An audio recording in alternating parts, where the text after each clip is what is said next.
Alright, good morning sir. Robin Padilla, hinamon si Trillanes. So, panoorin natin. Kapag may kaso, wala kaming magawa. Kapag sinabi ng pulis na kailangan namin sumama sa kanila, sumasama kami. Kahit na alam namin na wala kaming kasalanan, sumasama kami. Huwag kang magtago sa saya ng Senado. Parang bata o parang it's too petty, we're dealing with national problems here, tapos you have immature people like that. Ikaw pare ang national problem. Kung totoong wala kang kasalanan pare, at totoong naniniwala ka na ikaw ay malinis, pare lumabas ka dyan.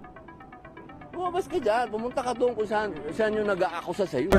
Outlast presidents. I love the president very much.